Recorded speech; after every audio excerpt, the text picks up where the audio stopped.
শিকার হচ্ছি।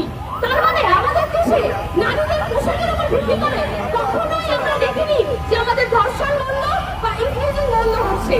নারীদের প্রতি যে সহিংসতা আমাদের সমাজ আমাদেরকে দেখে আসছে, তা আসলে আমাদের ড্রেসের উপর বা আমাদের পোশাকের উপর নির্ভর করে না, তা নির্ভর করে আমাদের সামনে যে রয়েছে তার কামনা বাসনা এবং তাকে রাষ্ট্র থেকে কি পরিমাণ ছাড় দিচ্ছে তার উপর।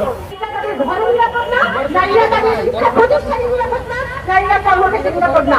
আবার আমরা দেখেছি আমাদের আইন শৃঙ্খলা বাহিনী পূর্ববর্তী সময়ে আমাদের উপর নির্বাচন গুলি চালিয়েছে, আমাদের উপর অত্যাচার করেছে, কিন্তু আজকে দেখি সেই একই আইন শৃঙ্খলা বাহিনী এখানে ধ্বজভঙ্গ হয়ে দাঁড়িয়ে থাকে। তারা নারীর প্রতি সহিংসতাকারীকে আটক করতে পারে না, কিংবা আটক করলেও তাকে জামিনে ছেড়ে দেওয়া হয়।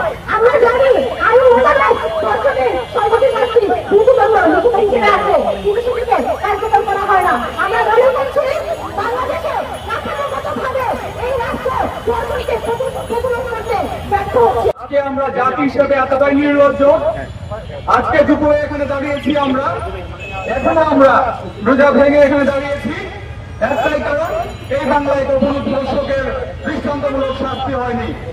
আমরা আজকে এখানে দাঁড়িয়ে রাষ্ট্রকে জানাতে চাই আগামী 48 ঘন্টার মধ্যে বিশেষ ট্রাইব্যুনাল গঠনের মাধ্যমে যদি চিহ্নিত ধর্ষকদের শাস্তি নিশ্চিত না করা হয়, তাহলে আমরা আজকে আসিয়ার পক্ষে দাঁড়িয়েছি।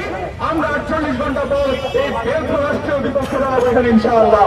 যে দিনে আমাদের কথা ছিল আমরা জুলাই মাসে কিংবা জুলাইয়ের আগে যে সকল নারীরা আমাদের এই রাজনৈতিক পট পরিবর্তনে অসীম সাহসী ভূমিকা রেখেছেন, সেই সকল নারীদেরকে নিয়ে সেলিব্রেট করবো, আমরা সেই সকল নারীদেরকে বাহবা জানাবো, সেই সকল নারীদেরকে নিয়ে আমরা সোশ্যাল মিডিয়া এবং ইলেকট্রনিক মিডিয়া প্রিন্ট মিডিয়াতে লিখবো। আজকে কথা ছিল সেই দিন উদযাপন করবার, কিন্তু আজকে আমরা 7 বছরের ছোট্ট শিশু আসিয়ার ধর্ষকদের বিচারের জন্য রাজপথে সময় কাটাচ্ছি। এটি আমাদের জন্য খুবই দুঃখের বিষয়, খুবই বেদনার বিষয়।